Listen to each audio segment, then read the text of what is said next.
our CBS This Morning special.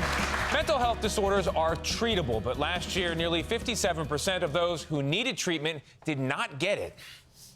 We welcome back psychiatrist Dr. Ken Duckworth and Dr. Sue Varma, along with our own chief medical correspondent, Dr. Jon LaPook. Good morning, Jon. Jon LaPook. Jon, you're a primary care physician, and you say primary care doctors should be the first line of defense in mental health.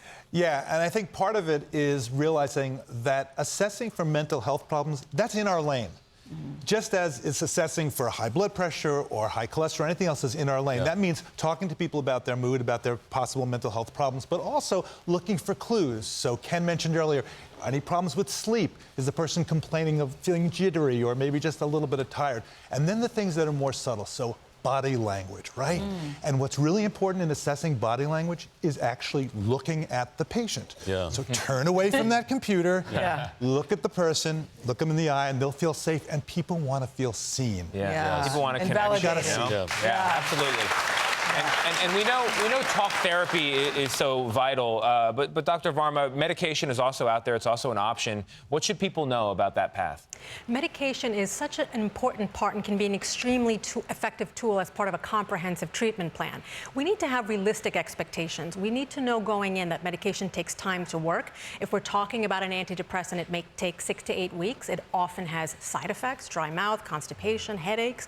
Most of those side effects dissipate. Have a scheduled follow-up appointment if it is your primary care doctor that's treating you to specifically discuss this. A lot of times people get lost to follow up. They get off their medication because of the side effects. And also recognize that medication isn't going to solve all your problems. If this issue is due to a loss, a depression, due to a family member getting lost or death, that we need to grieve those losses and not throw medication at the person. All right, let's go to Stuart in the audience. He has lived with anxiety for 4 decades and more recently depression. You have a question for Dr. Duckworth.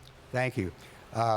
My question is around, my family knew I was depressed, but they didn't know how severe it had become. If somebody isn't forthcoming to a psychiatrist or to their family, how can you help them? Stuart, that's a great question because shame is a core human emotion. And if you're not feeling at your best, functioning at your best, there's a natural reticence to not share a vulnerability. One strategy is if you happen to have a family history of mental health, have that discussion before somebody develops a problem. Right? That's one idea.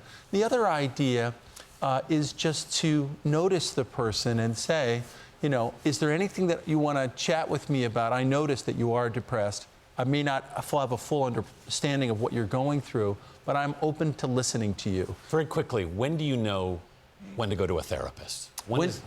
When your functioning or safety is in the orbit of your experience. And Dr. Duckworth, I think it's important to tell people that they can call their insurance company. They have an obligation to help you find a therapist. It's really important. You can get assistance in paying for all this. The best kept secret in American mental health is your health plan wants to find you a therapist if you can't find one. A secret no more. A secret no more. Your primary care doctor is another route.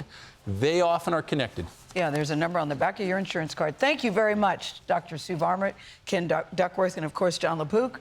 We'll see you at home later on. Thank you very much. If you're experiencing a mental health crisis, help is available. That's what we've been talking about this last hour. Yeah, and we are committed to continuing our coverage of this important issue all across CBS News platforms. Thank you to our studio audience and to our guests. If you want to send a message, you're not alone. We'll see you tomorrow on CBS This Morning. Thank you, everybody. Take it easy.